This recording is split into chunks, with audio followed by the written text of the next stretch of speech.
What would happen if one woman told the truth about her life? The world would split open. Muriel Rukeyser said that, and even though I feel in my bones that she's right, I spent a fair amount of time wondering what she meant. Is it the truth-telling that would cause such a rupture, or the particular nature of a woman's truth? Is a woman's truth different from a man's truth? Based on history, physiology, and cultural expectations, as well as personal experience, I would say it is. Virginia Woolf believed that women were better suited to writing fiction than poetry, because poets have to indulge their individuality and their imaginations, and they have to be in a position to do that. Whereas women were generally surrounded by people and paying a lot of attention to them in order to figure out how to tend to their needs. Therefore, it fell to women, Ms. Woolf felt, to bear witness, to serve the world as objective reporters of daily life. Jane Austen, Emily Bronte, George Eliot, real name, Marianne Evans. A lot of women did that. They took men's names so that they could get published. Ms. Woolf had to be thinking of them, the mothers of literary fiction. They told their stories with great skill, in exquisite detail, with humor, passion, irreverence, and truth. So do the authors of the stories that we are going to read together and discuss. Like Jane, Emily, and Marianne, these women have chosen the writing of fiction as a lifetime vocation. A vocation often interrupted as well as enhanced by the demands of other jobs, families, and serious illness. Ann Tyler is the author of 19 novels. Her 20th novel will be published in February of 2015. She is also winner of a Pulitzer Prize.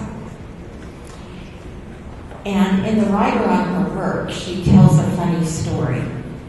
She had pulled playground duty with another mother, and the other mother turned to Anne and said, "So, are you working or still just writing?" So, endemic to the situation of the woman writer is the double difficulty of acknowledging that she is a writer and that writing is legitimate work. There are different ways to write a woman's life. The woman herself may tell it in what is called an autobiography. The problem with autobiography and memoir is that until quite recently, women have been intentionally or unintentionally dishonest, relying too heavily on nostalgia, particularly the nostalgia of childhood. Nostalgia provides a very pleasant mask for anger, often unrealized anger. And anger is an emotion that has traditionally been off limits to women. Reflect on the words shrill, strident, bitchy. No one wants to be described that way. Another woman, a second way of writing a woman's life is that another woman or a man may write it in what we call a biography.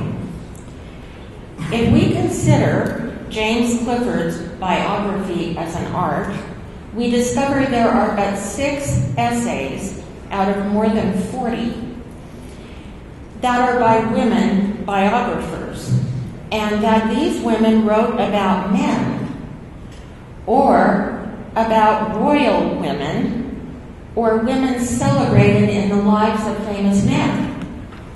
And even when writing about queens, Carolyn Heilbrunn pointed out that there's been a tendency to see them as abnormal and often even monstrous. Okay, or a woman may tell it in fiction, which is the focus of this class. Simply because women can write honestly under the guise of fiction.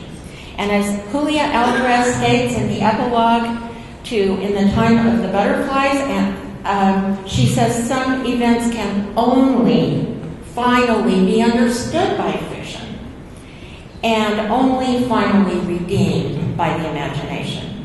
I love that. Okay, so why short stories? Kathy's given me the high sign, and so I'm just going to say I have a bias that short stories are a wonderful introduction to everything because the authors have to get done in very few pages what a novelist has hundreds of pages to get done. So a good short story is really a masterpiece. And we'll get to read stories, a lot of stories by women in a lot of different historical contexts, and we'll have opportunities to observe stylistic differences and explore themes that are common in the lives of girls and women. Whenever I am asked, why women's books? Why are they important? I have to rely on my own personal experience. I am not making this up. I graduated from the University of Utah with a BA in English, and I was only required to read one book by a woman author. And the book was Wuthering Heights by Emily Bronte, and I read it in the 9th grade. It somehow, Wuthering Heights is arguably one of the, finest novels ever written, but I don't think that's what I had in mind when I clung to it as my favorite book. I think I loved it because it was written by a woman, and that was empowering for a young girl, kind of like riding a horse. And then in 1986, I was chairing the English department at Judge Memorial High School. And in the spring, when we were putting our program together for the following year, our course offerings, I pointed out to my fellow faculty, English faculty, hey, I'm the only person teaching women. And one of my male colleagues said, I'm not giving up quality just to teach women. True. And so in 1987, I opened a Women's Place bookstore. I wanted to fill the shelves with wonderful literature that women had written and proved that you don't have to sacrifice quality to read women authors. So here we are at the beginning of another wonderful OSHER term, year, really, and we're so lucky to be able to come together and enjoy being the age we are and continuing to grow and learn. And I hope some of you will want to take this little course in Women in Fiction so that we can open up a dialogue about becoming the authors of our own lives. Thank you.